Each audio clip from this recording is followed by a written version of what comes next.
Liberty Tamil நேயர்களுக்கு வணக்கம். இன்றைய நேர்காணலில் நாம் சந்திக்க இருப்பவர் ஊடகவியலாளர் இந்திரகுமார் தேரடி அவர்கள். வணக்கம் தோழர். வணக்கம் தோழர். தாவேக கட்சி தலைவர் விஜய் அவர்கள் மலேசியாவுக்கு புறப்பட்டு போயிருக்கிறாரு. அவருடைய கடைசி படம் ஆடியோ லான்ச், அதற்காக போயிருக்கிறாரு. பல்வேறு திரைப்பிரபலங்கள் அதில் கலந்துக்கிறதாக இருக்கிறாங்க. குறிப்பா இந்த தொடர்ச்சியாக கடந்த 2 நாட்களாக தாவேக்குள்ள நடக்கக்கூடிய இந்த பிரச்சனைகள், அந்த அவர் கார்ல அலுவலகம் போறாரு, அந்த மாவட்ட அந்த பதவி கேட்டு ஒரு பெண் அதாவது கட்சிக்காக உழைத்த ஒரு பெண் போறாங்க. ஆனா அவரு கூட சந்திக்காம காரை கூட நிறுத்தாம விஜய் போறாரு. அவங்க தற்கொலைக்கு முயன்று ஐசியூல இருக்கிறாங்கன்னு சொல்றாங்க. இன்னொரு புறம் கிளை செயலாளர் பெயர் போடலன்னு சொல்லி இன்னொரு நிர்வாகியும் தற்கொலை முயற்சி. இப்படி பல்வேறு சிக்கல்கள் இருக்கு. ஐசியூக்கு போவார்னு பார்த்தாங்க. ஆனா இவர் மலேசியாவுக்கு போயிட்டாரு. ஒரு போன் கூட பண்ணல. இது போன்ற பல்வேறு சிக்கல்களுக்கு மத்தியில விஜய் அவர்களுடைய ஆடியோ லான்ச்சும் அவருடைய மலேசிய பயணம் குறித்து உங்களுடைய பார்வை என்ன? கட்சியோட நிர்வாகி அங்க உசுர கையில பிடிச்சிட்டு சாக கிடக்குறாங்க. ஆனா இவர் ஆடியோ லான்ச்சுக்கு போறாரு. படத்துக்கு பேர் ஜனநாயகன். எங்க கிட்ட காசை வாங்கிட்டு போஸ்டிங் போடாம வேலையும் பார்க்காம மதுரையில கல்லாணைன்னு ஒருத்தர் எங்களை ஏமாத்திட்டு இருக்கிறாரு அப்படின்னு கட்சியோட நிர்வாகிகள் போராட்டம் பண்ணிட்டு இருக்கிறாங்க. ஆனா இவர் ஆடியோ லான்ச்சுக்கு போறாரு. படத்துக்கு பேரு ஜனநாயகன். அங்க இந்தியா முழுக்க இருக்கக்கூடிய பல்வேறு மாநிலங்கள்ல கிறிஸ்தவ மக்களுக்கு, சிறுபான்மையினருக்கு எதிராக பெரும் கொடுமைகள் நடந்து கொண்டிருக்கிறது. இதுவரை வரலாற்றிலேயே இல்லாத அளவிற்கு ஒரு sitting chief minister of Kerala, எங்கள் மாநிலத்தில் இந்த சிக்கல் இல்லை என்று நினைத்தோம், ஆனால் எங்கள் மாநிலத்திற்குள்ளும் இவ்வளவு பேர் ஊடுருவி இருக்கிறார்கள் என்பது ரொம்ப அச்சத்தை தருகிறது, நாம் விழிப்போடு இருக்க வேண்டும் அப்படின்னு பேசுறாரு. ஆனா இங்க என்னுடைய ரசிகர்கள் கேரளால நிறைய பேர் இருக்கிறாங்க அப்படின்னு சொல்லக்கூடிய நபர் அதை பற்றி எந்த அக்கறையும் இல்லாம ஆடியோ லான்ச்சு கிளம்பி போறாரு. படத்துக்கு பேரு ஜனநாயகன். அப்ப இது எல்லாத்தையும் பாருங்க, ஒண்ணு பண நாயகன் வைக்கலாம், இல்ல பிண நாயகன் வைக்கலாம். வேற எந்த பேருக்கு இவர் பொருத்தமானவர் கிடையாது. ஜனநாயகம் அப்படின்னா என்ன? இவர் கட்சி ஆரம்பிச்சிருக்கிறாரு. கட்சியில பொறுப்பு கேட்கிறாங்க. இந்த கட்சியில பொறுப்பு கேட்கிற பாலிடிக்ஸ் வேற எந்த கட்சியிலையும் கிடையாதா? ஏன் திமுக இல்லையா, அதிமுக இல்லையா, விசிக இல்லையா, பாமக இல்லையா? எல்லா இடத்துலயும் தானே இருக்குது. ஆனா அவங்கள கூப்பிட்டு பேசுறாங்கல்ல. திமுகவுல விருகம்பாக்கம் சட்டமன்ற தொகுதியில போட்டியிடுறதுக்கு ஒருத்தருக்கு சீட்டு ஒதுக்குறாங்க. ஆனா அதுல அதிருப்தி தெரிவிச்சு அதே பகுதியை சேர்ந்த ஒருத்தர் நேரடியா அறிவாலய வாசலுக்கே போய் அவருடைய மனைவி பேட்டி கொடுக்குறாங்க. என் கணவருக்கு இந்த தடவை சீட்டு இல்லைன்னா நான் தாலி அறுத்துக்கிறத தவிர வேற வழி இல்லை அப்படின்னு அவங்க கோபமா பேசுறாங்க. அதுக்கப்புறமும் திமுக தலைவர் ஸ்டாலின் அவர்களை உள்ள கூப்பிட்டு பேசி அனுப்புறாரு. வெளியே வரும்போது எங்கள் மனமாச்சரியங்களை எல்லாம் அப்பால் வைத்துவிட்டு உதயசூரியன் சின்னத்திற்காக இந்த முறை ஓட்டு கேட்போம், எங்கள் முதலமைச்சராக மு.க. ஸ்டாலின் அவர்கள் வருவதற்கு நாங்கள் எல்லா வகையான ஒத்துழைப்பையும் கொடுப்போம் அப்படின்னு உத்தரவாதம் கொடுத்துட்டு கட்சியோட பாக்குறாங்க. இப்ப வரைக்கும் எந்த பிரச்சனையும் இல்லை, ரொம்ப சுமூகமாக போய் கொண்டிருக்கிறது. ஏன் நாம் தமிழர் கட்சி சீமான வழிமறிக்கிற ஆட்கள் இல்லையா? அதாவது எந்த அளவுக்கு ஆகி போச்சுன்னா, அந்த கட்சியை சேர்ந்தவர்கள் எங்க அண்ணங்களை கட்சியை விட்டு தூக்கி போடுவான், திருப்பி சேர்ப்பான், அதான்டா கட்சி, அதுக்காண்டி விஷத்தை குடிக்கிறதா அப்படின்னு பேசுற அளவுக்கு உன் கட்சி சீரழிச்சு போய் கிடக்கு. ஏன் இது எடுத்துக்கங்க, பாஜக எடுத்துக்கங்க. அந்த கட்சி ஒரு வித்தியாசமான ஜனநாயகம். தேர்தல்லாம் நடத்துவாங்க தலைவர் பொறுப்புக்கு. எப்படின்னா, இப்ப மணி என்ன நம்ம பேசிக்கிட்டு இருக்கிறப்ப மணி 2:43, 2:43க்கு அறிவிப்பு கொடுத்து 2:53க்குள்ள வேட்புமனு தாக்கல் பண்ணி 2:59க்கு ரிசல்ட் அறிவிச்சிருவாங்க. 5 நிமிஷம் தான் டைம், யார் வேண்டுமானாலும் வேட்புமனு தாக்கல் பண்ணலாம். அது எப்படி 10 பேர் கையெழுத்தோட 10 நிமிஷத்துல 10 பேர் கையெழுத்தை எப்படி வாங்கி எப்படி கொடுப்பான்? அப்ப இப்படி ஒரு ஜனநாயகம் அங்க இருக்கு இல்லையா? அந்த கட்சியில கூட அதிருப்தியாளர்களை ஹேண்டில் பண்றதுக்குன்னு தனியா ஒரு விங்கு வச்சிருக்கிறாங்க. அவன் எல்லாரும் பண்ணுவான். ஆனா கட்சிக்கு கடைசியில அந்த RSS அமைப்பு செயலாளர் என்ன சொல்றாரோ அந்த லெவல்ல நிற்பான். ஆனா இந்த கட்சியில பாருங்க, மதுரையில இருந்து போராட்டம், தூத்துக்குடியில இருந்து போராட்டம், திருநெல்வேலியில இருந்து போராட்டம், கன்னியாகுமரியில இருந்து போராட்டம்னு மாவட்டமா கிளம்பி சொந்த கட்சி தலைவருக்கு எதிராக, சொந்த கட்சி தலைமை அலுவலகத்துக்கு எதிராக போராட்டம் நடத்திக்கிட்டு இருக்கிறாங்க. இவர் ஆடியோ லான்ச்சுக்கு கிளம்பி சந்தேகப்படுறாங்கல்ல, அந்த போராட்டம் பண்ணுபவர்களுடைய சொந்தக்காரர்கள் எல்லாம் திமுகவா இருக்கிறாங்க. ஒருவேளை திமுகவுடைய தூண்டுதலின் பேர்ல இது போன்ற குழப்பத்தை ஏற்படுத்துறாங்களோ அப்படின்னு ஒரு சந்தேகம் இருக்குங்கிறாங்க. தெனாலிராமன் படத்துல எனக்கு எல்லாரும் சர்வம் சிவமயம் என்பார்கள், எனக்கு சர்வம் பயமயம் அப்படிம்பாங்களா? அந்த மாதிரி உலகத்தில் என்ன நடந்தாலும் அதற்கு காரணம் திமுக தான் அப்படின்னு சொல்லிட்டு இவனுக்கு வந்து புதுசா இறங்கி இருக்கிறாங்க. எந்த பிரச்சனை நடந்தாலும் அதுக்கு திமுக தான் காரணம் அப்படின்னு சொல்றாங்கன்னா, அவங்களுடைய ஆழ் மனதில் பதிய வைத்திருப்பது என்ன அப்படின்னா, திமுக வெறுப்பு. அப்ப இதுல ஒரு விஷயத்த நம்ம கிளியர் பண்ணிக்கலாம். திமுக ஆதரவு வாக்குகள் ஒரு துளி அளவு கூட இந்த பக்கம் வரவில்லை. எல்லாத்துக்கும் அவன் திமுக பிளேம் பண்றான் அப்படின்னா, அதுக்கு காரணம் என்ன அப்படின்னா, அவன் திமுக வெறுப்பாளர். திமுக ஆதரவாளராக இருந்து அவன் மாறி இருந்தான் அப்படின்னா, அவன் இப்படி பேசுறதுக்கான வாய்ப்பு இல்லை. எல்லாத்தையும் திமுக திமுக திமுக அஜிதா ஆக்னலுக்கு பொறுப்பு போட போறாங்கன்னு சொன்னாங்க. அப்ப என்ன சொன்னாங்கன்னா, அவங்க அண்ணன் பில்லா ஜெயின் திமுக இருக்கிறாரு, அதனால அஜிதாவுக்கு இங்க போஸ்டிங் போடுறாங்க, அஜிதாவுக்கு போஸ்டிங் போடுவது திமுகவின் சதின்னாங்க. இப்ப அஜிதாவுக்கு போஸ்டிங் போடல, அஜிதா போராட்டம் பண்றாங்க, அதுவும் திமுக சதின்றாங்க. எது தாண்டா திமுக சதி? திமுகவுக்கு வேற வேலையே இல்லையா?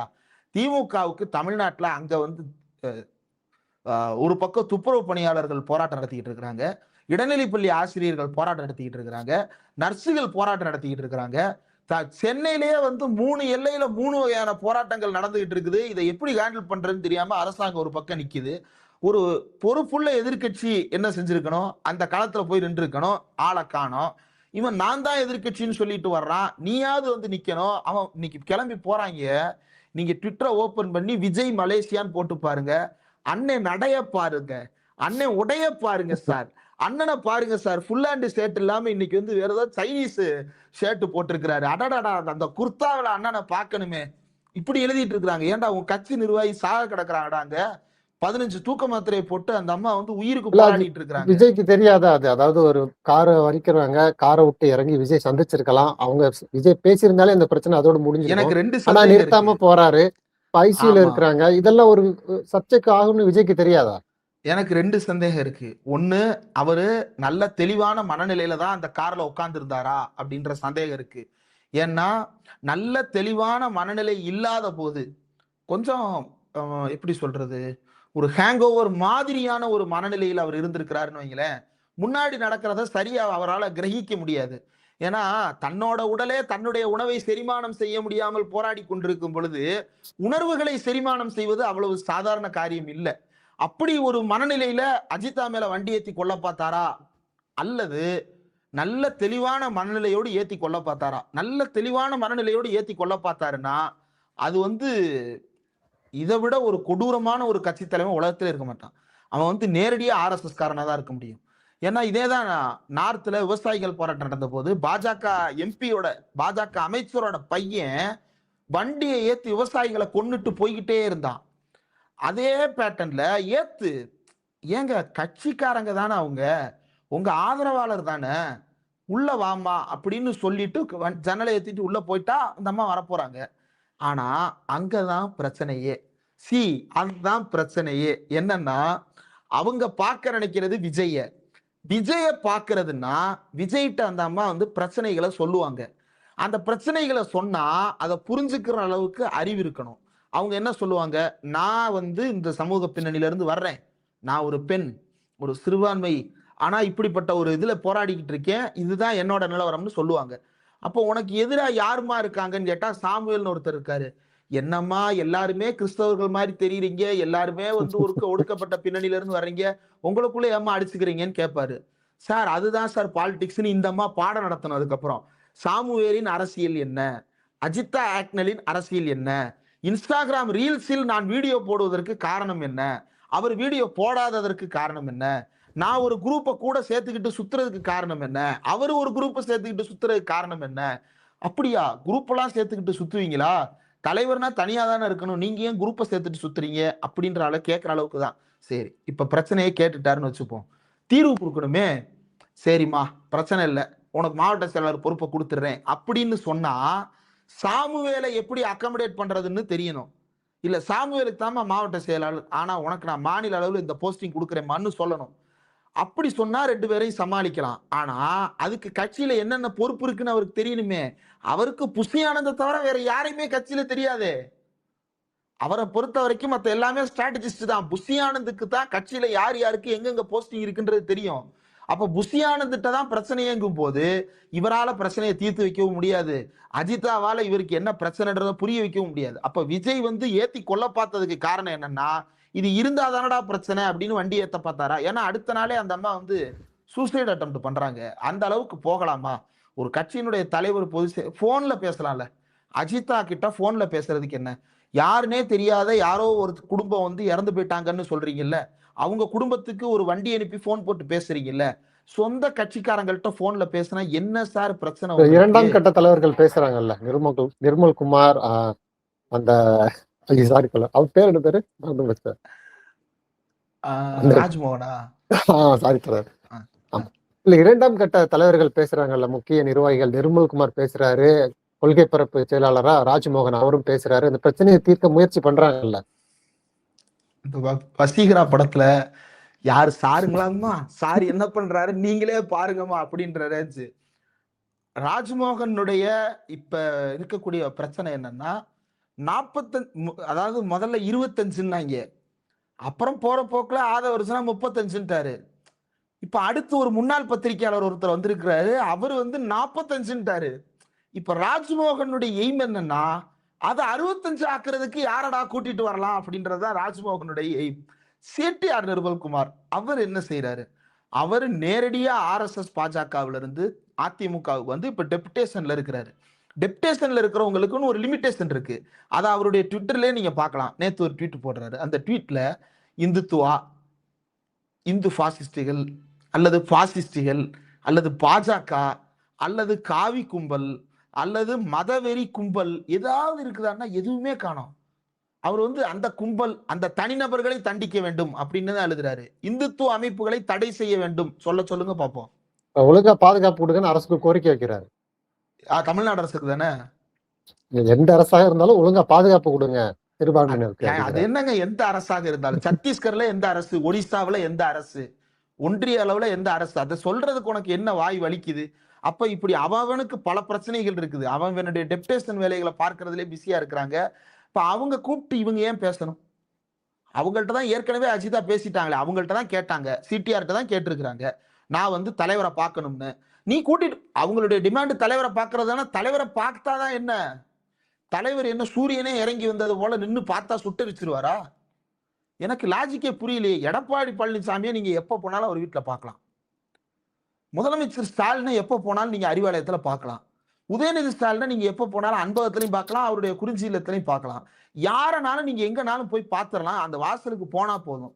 உங்க ஆபீஸ்ல மட்டும்தான் வாசலுக்கு வந்தா வண்டி ஏத்தி கொல்ல பாக்குறீங்க. இதுல ஆடியோ லான்ச்சுக்கு இன்னைக்கு கிளம்பி போறாரு. எவ்வளவு தடித்தனம் இருக்கணும்? ஆடியோ லான்ச்சுக்கு போறதுக்கு உனக்கு நேரம் இருக்கு. சொந்த கட்சி பிரச்சனைய, இந்தியா முழுக்க இருக்கக்கூடிய சிறுபான்மை பிரச்சனை, கேரளாவில் இருக்கிற பெரும்பான்மை மக்கள் உன்னுடைய ரசிகர்கள் நீதானே சொல்ற. அந்த கேரள மக்களுக்கு பாதிப்பு நேர்ந்திருக்குல்ல, கிளம்பி போய் நின்றுக்கணும்ல. நீ அங்க போய் பேசியிருக்கணும்ல. பினராயி விஜயன் போன் போட்டாது பேசியிருக்கணும்ல, என்னங்க நடக்குது அங்க அப்படின்னு. சத்தீஸ்கர்ல நடக்குது, அதை பத்தி நீ ஒரு கண்டன அறிக்கையாவது கொடுத்துருக்கணும்ல. ஏன் கொடுக்கல அப்படின்னா, இவர் இங்க ஏதாவது இவர் இங்க பேசின உடனே வண்டி ஏறி கிளம்பி போறதுக்குள்ள அங்க ஒரு பிரச்சனை பண்ணி ஆடியோ லான்ச்சை கேன்சல் பண்ணிரும் மலேசிய அரசு. அவன் நம்ம ஊர் மாதிரி கிடையாது. யாரா இருந்தாலும் தூக்கி வச்சு லாடம் கட்டிடுவாங்க. இந்த லாடம் கட்டுறதுன்னா என்னன்றதெல்லாம் சின்ன வயசுல முதல்ல புரியாது. இவங்க பார்த்து இந்த மலேசியன் சினிமாவை பார்த்தா தான் லாடம் கட்டுறதுன்னா என்னன்னே புரியும். லாடம்னா மாட்டுக்கு தானேப்பா காலில் அடிப்பாங்க, மனுஷனுக்கும் அடிக்கலாம், காட்டுறேன் பார் அப்படின்னு அடிச்சிருக்கிறானுங்க. இப்ப விஜயை தூக்கி வச்சு லாடம் கட்டிட்டா என்ன பண்றது? அவருக்கு தெரியாது. இப்ப இந்த நிலைமையில ஆடியோ லான்ச்சுக்கு மெர்ச்சன்டைஸ் ரெடி பண்ணியிருக்கிறாங்க, விற்க முடியல. தொப்பி ரெடி பண்ணியிருக்காங்க, கொடுக்க முடியல. ஸ்கார்ப் ரெடி பண்ணியிருக்காங்க, போட முடியல. போஸ்டர் ரெடி பண்ணியிருக்காங்க, கொண்டு போக முடியல. என்ன பண்றதுன்னு தெரியாம ஏற்கனவே அங்க வந்து பல பேர்கிட்ட பல லட்சக்கணக்கில் மோசடி நடந்திருக்கு.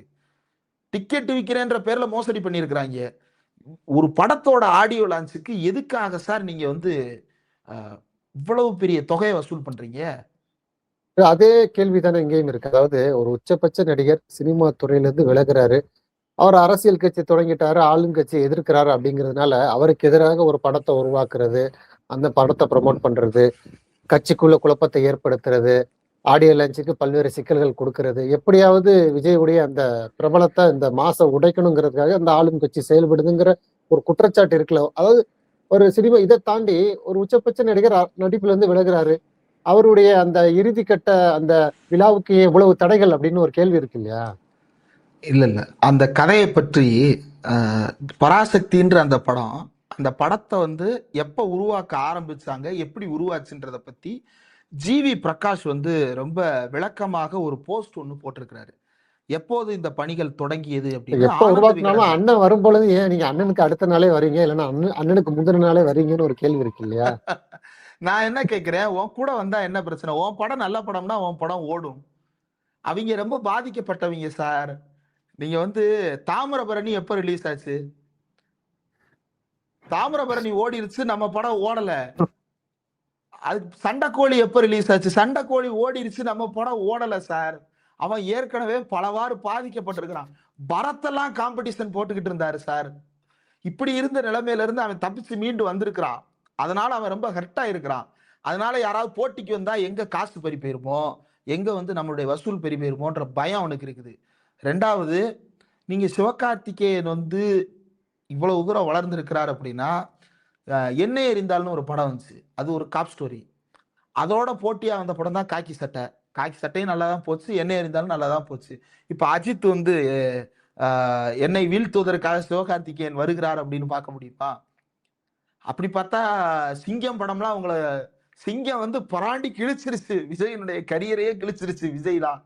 அப்படி ஒரு படமா சிங்கம் வந்து சக்க போடு போட்டுச்சு. இங்க விஜய் அண்ணா படம் வந்து என்ன ஆச்சுன்னே தெரியல. அவ்வளவு சூழல்களையும் தாண்டி வந்ததுனால அவங்க ரொம்ப ஹெட் ஆயிருக்கிறாங்க. சிவகார்த்திகேயன் படம் ஓடிருமோன்ற பயம் அவங்களுக்கு இருக்குது. ஏன்னா ஆஹ், சிவகார்த்திகேயனுடைய படம் அப்படின்றது வந்து 2021க்கு முன்னாடி இருந்தே அந்த பணிகள் தொடங்கிருச்சு. அந்த கதை தொடர்பான பணிகள் தொடங்கிருச்சு. ஆனந்த விகடன்ல, ஆனந்த விகடன் ஏன் பொய் சொல்லணும்? ஆனந்த விகடன் ஏன் பொய் சொல்லணும்? ஆவண்ணா விகடன் ஏன் பொய் சொல்லணும்? நான் மறுபடியும் தெளிவா கேட்கிறேன். ஆவண்ணா விகடன் ஏன் பொய் சொல்லணும்? ஆதவ் சொன்னால் அதற்கு மேல் வெரிஃபிகேஷனே தேவையில்லைன்னு செய்தி போடுற நிறுவனம் தானே அது. தகவலை தகவல்னு போடுற நிறுவனம் தானே அந்த நிறுவனம். அவங்க சொல்றாங்க 5 வருஷத்துக்கு முன்னால பராசக்திக்கான தொடக்க பேச்சு ஆரம்பித்தது ஜிவி பிரகாஷ் என் நண்பன், அவருக்கு மண்டாடி அப்படின்ற படத்தை எடுக்கிற மதியழகன் பழக்கம். அந்த மதியழகனுக்கு ஒரு பின்னாடி ஒரு பாரம்பரியம் இருக்கிறது. மதியழகனுடைய பேக்டிராப்ல இருந்து மதியழகன் வெற்றிமாறன் ரிலேட்டிவ்ஸ், அவங்களுக்கு வந்து ஒரு பின்னணி இருக்கிறது. அவங்க ஊர்ல அவங்க நேர்ல பார்த்தவர்கள், அவங்களுடைய தாத்தா பாட்டி காலத்துல இந்திய எதிர்ப்பு போராட்டத்துல என்ன நடந்ததுன்னு பார்த்து வளர்ந்தவர். அதனால அவர் அதை பத்தி ஒரு கதை பண்ணியிருக்கிறாரு. அந்த கதையை சுதா குங்கராட்ட, அந்த கதையை பத்தி ஜிவிட்ட சொல்லியிருக்கிறாரு, ஜிவி சுதாட்ட சொல்லியிருக்கிறாங்க. சுதாவும் மதியும் அதுக்கப்புறம் ஒன்னா சேர்ந்து அந்த படத்தை டிஸ்கஸ் பண்ணி அந்த படம் வந்து உருவாக்கி வருது. இப்ப ஜனநாயகன் ப்ரொமோஷனுக்கு இவர் நேர்ல போனாதான் அங்க வேலை நடக்கும். ஆனா பராசக்தியோட ப்ரொமோஷன் எப்படி இருக்குன்னா, பராசக்தி வந்து இதுவரைக்கும் தமிழ் சினிமா, பராசக்தி படம் முதல்ல கலைஞர் எழுதி வந்த போதே அது ரொம்ப புதுமையான ஒரு வரவேற்பாக இருந்தது. வசனங்கள்ல அது பெரிய பாய்ச்சலை ஏற்படுத்தி காட்டியது. வசனத்துக்காக ஒரு படத்தை திரும்ப திரும்ப பார்த்த ஒரு மரபு. அந்த படத்துல காம்பினேஷன் வந்து ஃபயரான காம்பினேஷன். கலைஞரோட வசனம், சிவாஜியோட நடிப்பும் உச்சரிப்பும், அது போக பஞ்சர்நாச்சலத்தினுடைய டைரக்ஷன் அப்படி மிரட்டலா இருக்கும் அந்த படத்தினுடைய வசனங்கள். இப்ப கேட்டா கூட அப்படி சிலிர்ப்பாக இருக்கும். இன்னைக்கும் படத்துல எனக்கு நல்லா வசனம் பேச தெரியும்னா பராசக்தி மனோகரான் தான் வசனம் பேசி காட்டுறாங்க. சிவாஜியினுடைய வசனங்கள் கலைஞர் எழுதிய வசனங்களை தான் பேசி காட்டுறாங்க இன்னைக்கும். அப்ப அந்த பேர் எடுத்துட்டு வரும்போது அவங்க வந்து ஒரு வித்தியாசமான ப்ரொமோஷன் ஸ்ட்ராட்டஜி. 1960கள்ல தமிழ்நாடு எப்படி இருந்தது அப்படின்னு ஒரு கண்காட்சி நடத்துறாங்க. வள்ளுவர் கோட்டத்தை அதுக்கு பயன்படுத்துறாங்க. அந்த கண்காட்சியில தமிழ்நாட்டினுடைய அரசியல் என்னவாக இருந்ததுன்றத மக்களுக்கு காட்டுறாங்க, காண்பிக்கிறாங்க. மக்கள் அதை எப்படினாலும் புரிஞ்சுக்கலாம். 65ல போஸ்டர்ஸ் எப்படி இருந்துச்சு, 65ல இந்திய எதிர்ப்பு போராட்டத்துல என்ன நடந்துச்சு அப்படின்றத அவங்க காட்டுறாங்கன்னா மக்கள் அதை எப்படினாலும் அண்டர்ஸ்டாண்ட் பண்ணிக்கலாம்ல. ஒரு சினிமா நடிகர் அரசியலுக்கு ஒரு விஷயத்தை கான்ட்ரிபியூட் பண்ணணும்னு அவசியமே இல்லை. ஆனா அதை சிவகார்த்திகேயன் செய்யறாரு. அது ஒரு படத்துக்கான ப்ரொமோஷனுக்காக கூட ஒரு அரசியலை பண்றாங்கல்ல. உன்னோட படத்தினுடைய ப்ரொமோஷனுக்கு அந்த படம் வந்து பகவந்த் கேசரி, அதையே இப்போ வரைக்கும் ஓப்பனா சொல்ல மாட்டாங்க. பகவந்த் கேசரி பாலையா சார் படம். அது என்ன பகவந்த் கேசரி மட்டும்தான் உனக்கு கண்ணுக்கு தெரிஞ்சதா படம் எடுக்கிறதுக்கு? எனக்கு தெரியல. பகவந்த் கேசரியில நான் ரஜினியை என்னால இமேஜின் பண்ண முடியுது, விஜய் என்னால இமேஜினே பண்ணி பார்க்க முடியல. அவ்வளவு கொடூரம். அந்த ஓப்பனிங்ல ஜெயில ஒரு ஃபைட் சீக்வன்ஸ் வரும். அந்த ஃபைட் சீக்வன்ஸ்லாம் என்ன பண்ண காத்திருக்கிறாங்க அப்படின்னு தெரியல, இல்ல மாத்தி இருப்பாங்கன்னு வச்சுக்கோங்க. ஒரு சினிமா கம்பெனி இவ்வளவு ப்ரொமோஷன் பண்ணுது, அதுல ஒரு அரசியல் இருக்கு. நீ ஒரு அரசியல் கட்சி தலைவர், நீ ஒரு படத்துக்கு ப்ரொமோஷன் பண்ற, அதுல அரசியல் வாடையே உன்னால காட்ட முடியாது, அல்லது காட்ட நீ விரும்பல. ஒரு ஆரோக்கியமான அரசியலை முன்வை. நெஞ்சுக்கு நீதினு ஒரு படம் எடுத்தாங்கல்ல, அது ஒரு அரசியலை பேசுச்சு இல்ல. உதயநிதி ஸ்டாலின் அதை பேசினாரு, மக்கள் ரசிக்கிறாங்க, வரவேற்கிறாங்க, விமர்சனம் பண்றாங்க, நிராகரிக்கிறாங்க, ஏதோ ஒண்ணு நடக்குது இல்ல. ரெண்டு தரப்புமே இருக்குது இல்ல. மாமன்னன் ஒரு படம் வருது, அந்த மாமன்னன் படத்தை நீங்க மாரி செல்வராஜ் சொன்னது ரொம்ப முக்கியமானது. இவருக்கு படம் பண்ணவே கூடாதுன்னு நான் நினைச்சேன், அதனால அவருக்கு பிடிக்கவே கூடாதுன்றதுக்காக நான் ஒரு கதை சொன்னேன், சரி பண்ணலான்ட்டாரு. இல்லங்க இது உங்களுக்கு சரியா வராதுங்க, இது உங்களுக்கு எதிரான கதைங்க அப்படின்னா, பரவாயில்ல மக்களுக்கு இது ஆதரவான கதை தானே, நான் நடிக்கிறேன்னு அவர் நடிச்சாரு அப்படின்னு ஒரு ஒரு அரசியல் அதுல முன்வைக்கப்படுதுல்ல. நீங்க அந்த படம் உடைச்சு சொல்லணும் அப்படின்னா, இன்றைக்கு இருக்கக்கூடிய அரசியல் கட்சிகள், குறிப்பா திராவிட கட்சிகளின் மீது வைக்கப்பட்ட விமர்சனமா தான் அந்த படம் எடுக்கப்பட்டது. ஆனா அதை அக்கமடேட் பண்ற ஸ்பேஸ திமுகவே உங்களுக்கு தருது. அதை சரி பண்ணிக்க நாங்க தயாரா இருக்கோன்றது ஒரு பெரிய ஒரு உரையாடலை நிகழ்த்துவதற்கான களத்தை திறந்து வைக்குதுல்ல. இது அரசியல். ஒரு அரசியல்வாதி செய்ய வேண்டிய வேலை. நீ என்ன செஞ்சிருக்கிற? ஒரு படத்தை திருடி எடுத்துட்டு என்ன அதுல மமிதா பேஜ் நடிச்சிருக்கிறாங்க. அவங்க ஓப்பனா சொல்றாங்க, இன்னைக்கு அரசியல் எப்படி போகுதுன்றதை பார்த்துட்டு எலெக்ஷன் ரிசல்ட்டை பொறுத்து அடுத்த படத்தை முடிவு பண்ணுவாரு. நீங்க அப்படியே பாருங்க, ஜனநாயகன் வசூலை பொறுத்து தான் அடுத்த படத்தை முடிவு பண்ணுவேன். அப்படியே கட் பண்ணுங்க, தேர்தல் முடிவுகளை பொறுத்து அடுத்த படத்தை டிசைட் பண்ணுவேன் அப்படின்ற ரெண்டுமே ஒண்ணுதான். அவருக்கு நீங்க இறுதியான கடைசி படம்னு சொன்னீங்க, அவருக்கு இதுதான் ஓப்பனிங். அவர் இனிமேல் தான் பயங்கரமா நடிக்க போறாரு. பெர்ஃபார்மன்ஸ் மட்டும் பாருங்க. எலெக்ஷனுக்குள்ள அவர் ஆடி மட்டும்தான் காட்டல. இன்னும் அவருக்கும் ரசிகர்களுக்கும் இருக்கக்கூடிய ஒரே தொடர்பு என்ன தெரியுமா? டான்ஸ் தான். ஏன்னா விஜய் அஜித்ன்ற போட்டி வரும்போது நடிப்பு அப்படின்னா அதுல பெருசா எதுவும் காட்ட முடியாது. வேற என்ன நகைச்சுவை உணர்வு சொல்லலாம், ஆனா வடிவேலு அளவுக்கு நகைச்சுவை பண்ண முடியாது. அப்ப எங்க அண்ணன் டான்ஸ் ஆடுவார் தெரியுமா அப்படின்னு சொல்லுவான். ஏன்னா சொல்லிட்டு இருந்தோம், இன்னைக்கு சொல்லிட்டு இருக்கிறான், அவனுக்கு டான்ஸ் தான் புரிஞ்சிருக்கு. அப்ப விஜய் மக்களுக்கு இன்னைக்கு ஆடியோ லான்ச்சுக்கு போய் ஆடியோ வெளியிடுவதற்கு பதிலாக அவர் டான்ஸ் ஆடி ஒரு வீடியோ வெளியிட்டால் புரியும். அதை விட்டுட்டு நாஞ்சில் சம்பத் அண்ணன்ட்ட கொடுத்து, நாஞ்சில் சம்பத் அண்ணனை நீங்க பேச விட்டீங்க அப்படின்னா அவர் அரை மணி நேரம்னால அந்த கூட்டத்தை கட்டுப்படுத்தி அப்படி பேசுவார். நீங்க அவர் பேசின கருத்துக்கள்ல மாற்று கருத்து இருக்கிறவங்க கூட அவர் கண்ணை அப்படி விரிச்சு பேசும்போது வா என்ன பேச்சாளர்ரா, அந்த துண்டை இப்படி இழுக்கிறத பார்க்கறதுக்கே அப்படி பிரம்மாண்டமா இருக்கும். அந்த மேடையில பார்க்கும்போது நாஞ்சில் சம்பத் அண்ணனோட பேச்சு அதெல்லாம் பக்கத்துல இருந்து பார்த்தது எனக்கெல்லாம் ரொம்ப பெரிய பிரமிப்பா இருந்தது. ஏன்னா தூரத்துல பார்த்திருக்கேன், சமீபத்துல பக்கத்துலயும் அவர் மேடையில பார்த்திருக்கேன். இப்போ ஒரு தாவேக்கா போயிருக்கிறாரு, கடைசியா ஒரு அறிக்கை சார். அந்த அறிக்கையில நப்பாசை உள்ளிட்ட வார்த்தைகள் எல்லாம் பயன்படுத்தப்பட்டிருக்கு. அதுல இருக்கக்கூடிய எதுகமோனையை படிச்சாலே தெரியும் அந்த அறிக்கையை யார் எழுதி கொண்டு வந்திருக்கா, எங்க இருந்து வந்திருக்கு அப்படின்னு. அதுல எனக்கு ஒரே ஒரு விருப்பம் தான், விஜய் பேசுற மாடுலேஷனுக்கும் அந்த அறிக்கையில இருக்கிற ஒரே ஒரு வரிக்கும் நீங்க அப்படியே பொருத்தி பாருங்களேன். அதுல ஒரு வரி என்ன எழுதியிருப்பாருன்னா, நம் அரசியல் மற்றும் கொள்கை எதிரிகளின் நரித்தந்திர சூழ்ச்சிகளை ஆழமாக புரிந்து உணர்ந்து மக்களுடன் மக்களாக இணைந்து நிற்கும் நாம் எப்போதும் களத்தில் விழிப்புடன் இருக்க வேண்டும். இது எழுதப்பட்டிருக்கு. நம்ம அரசியல் மற்றும் கொள்கை எதிரிகளின் நரித்தனத்தை சூழ்ச்சிகளை ஆழமா புரிஞ்சுங்கன்னா இப்படிதான் உனக்கு பேச தெரியும். அப்ப உன் பேர்ல தான் அறிக்கை வருது, அதுக்குன்னு ஒரு ஸ்டாண்டர்டான ஃபார்மட் மெயின்டைன் பண்ணணும்ல. திமுக தலைவர் அறிக்கை வெளியிடுறாரு, அதுக்குன்னு ஒரு ஸ்டாண்டர்ட் ஃபார்மட் இருக்குல்ல. நீ முதல்ல டங்கிலீஷ்ல விட்டுக்கிட்டு இருந்த, ஏன்னா அவ்வளவுதான் உனக்கு தெரிஞ்சது. அது நீ சொல்லி சொல்லி இன்னொருத்தர் டைப் படிக்கிறது, டங்கிலீஷ்ல டைப் படிக்கிறது. நாஞ்சில் சம்பத் அண்ணனை அறிக்கிறது சொல்றியே, உன் கட்சிக்காரனுக்கு உனக்கு முதல்ல புரியுமா? விஜய் பார்வதியோட அம்மா பிக் பாஸ் வீட்டுக்குள்ள போனாங்க. உள்ள போனவங்க சும்மா இருக்காம கமருதீனை பார்த்து, தம்பி நம்ம விழுமியங்களோட நடந்துக்கணும். விழுமிப்பு அந்த வீட்டுல யாருக்குமே அந்த விழுமியம்ன்ற வார்த்தைக்கு அர்த்தம் தெரியாது. அந்த பக்கம் விக்கல் சீக்கிரம் வாயை முடிக்கிட்டு சிரிக்கிறாங்களா, ஐயோ இந்த அம்மா பேசுற எதுவுமே இவங்களுக்கு புரியாதுன்னு. அவங்க என்னமோ இலக்கணம் இலக்கியம் எல்லாம் பேசுறாங்க. அந்த மாதிரி பிக் பாஸ் வீட்டில் புகுந்த பார்வதி அம்மா போல தாவேக்காவில நாஞ்சில் சம்பத்தை வைத்து கொண்டு இவங்க யாருக்கும் புரியாது. சம்பத் அண்ணனுக்கு நான் ஒரு ஓப்பனான கோரிக்கை வைக்கிறேன். அண்ணே, உங்களுக்கு தெரிஞ்ச அளவுக்கு திராவிட இயக்க வரலாறு அந்த கட்சியில யாருக்கும் தெரியாது. உங்கள் அளவுக்கு இந்த வரலாற்றை அவ்வளவு காத்திரமா எடுத்து சொல்ற அந்த முறையே யாருக்குமே அது தெரியாது. தெரியாது என்பது மட்டுமல்ல, நீங்க சொல்ற எதையுமே கத்துக்கிட விரும்பாத ஒரு தரப்பு அது. உங்களுடைய திராவிட இயக்க வரலாற்றை கேட்க விரும்பாத தரப்பு. ஜனநாயகன் படத்தின் ஆடியோ லான்ச்சில் அவர் பேசுவதை தவிர வேறு எதையும் காது கொடுத்து கேட்காத ஒரு தரப்பு. அந்த தரப்பிடம் போய் நீங்க வந்து ரொம்ப பார்க்கறதுக்கே கஷ்டமா இருக்கு. அவர் அந்த இடத்துல உட்கார்ந்து இருக்கிறது. அவருக்கே அது புரிஞ்சிருக்கும். சீக்கிரமா வந்துருவாருன்னு நினைக்கிறேன். அண்ணே வாங்க. நன்றி தோழர். நிறைய பயனுள்ள நல்ல தகவல்களை நேரில் சொல்லியிருக்கீங்க. உங்களுடைய நேரத்துக்கு